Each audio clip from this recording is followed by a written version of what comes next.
Welcome back to Lunch Break. I'm Kelsey Hubbard. Women trying to find their Princeton prince may have it all wrong. In this weekend's Wall Street Journal, Marina Adshade, author of Dollars and Sex, How Economics Influence Sex and Love, tells us why women might not want to do that. Marina, thanks so much for being here. Thanks for having me on the show, Kelsey. So, Marina, you write that Susan Patton got it all wrong in her now infamous open letter to the Daily Princetonian last month. Why is that?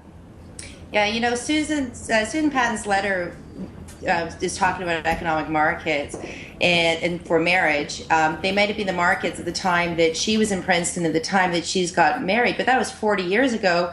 And things have changed dramatically for women in the marriage markets, especially given that women are getting educated at much higher rates now than are men. And it's really shifted the balance of power in terms of marriage and the way that marriages function. And I think that means for women who are in university now, I think that they can anticipate very different types of marriages than the type of marriages you might have anticipated in the 1970s and when you were in university. And let's talk about some of those changes. I know you write in your article about how the imbalance of education between men and women sometimes leads to women marrying men who are younger than they are. What other types of things did you find?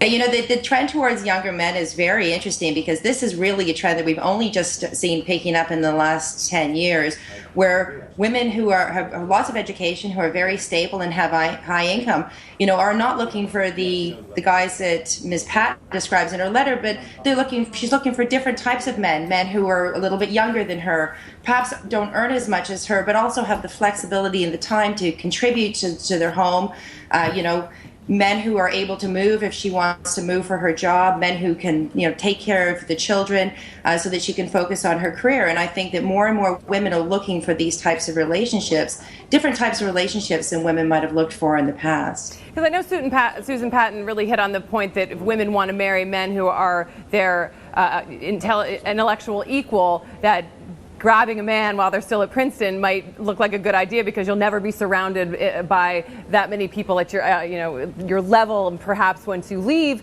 the campus. So, are you kind of suggesting that women are maybe looking at other things more importantly than the intellectual equality in a marriage partner?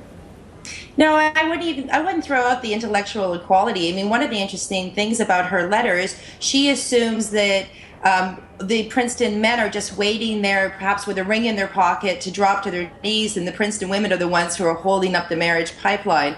Of course, 22-year-old guys aren't necessarily looking to get married either. But I think that what women are looking for in their marriages is a package of things. It's not just looking for somebody who's your intellectual superior, or somebody who is a better earner than you, or somebody who's better educated than you. I think in the past maybe women looked for those things, but I think that there's other things that men bring to their marriages that women value more now than they did in the past, now that the women are able to support themselves, to be able to bring income into their own homes. They're looking for different values in a mate, and I think it's fundamentally changing marriages, and it's going to be a very interesting trend to watch as we move forward into the next 20 years. Yeah, and this trend has a possible dark side. You mentioned that infidelity, in fact, rises among women who perhaps have more money, are more educated. Tell us a little bit about that and the cost of that that plays out in a marriage. Yeah, infidelity is interesting because it's actually not really related to income as much as it's related to power in the workplace. So both men and women who hold more powerful positions, or who are senior managers, they tend to be more unfaithful in their marriages. And one of the reasons why we've seen rising female infidelity is that you're seeing more women moving into these positions because it gives them a little bit more flexibility too. It's easier to conceal sexual relationships they're having outside of their marriages. So there is a potential for that trend, but at the same time, marriages are becoming more partnerships, and so that's possible that people who form those types of marriages, you're not going to see that type of behavior. In fact, you write that the most productive marriages are ones in which men now are more free to take on some of the traditional female roles in the relationships. Isn't that right? Yeah, absolutely. Economic theory has always said that the reason men go into the workforce and women stay home is because men earn the higher wages, and that's the most productive way to organize your family. Let the person who earns the most go work. Let the person who earns less spend more of their time, maybe not all of their time, but more of their time taking care of their family. Well, women are earning more, women are moving into higher positions, women are getting better educated than their husbands. 28% of marriages in the United States, the woman is better educated than her husband. And so economic theory predicts that those type of marriages are more productively organized if you have the woman working and the man spending more time at the home, taking care of the children, taking care of the family.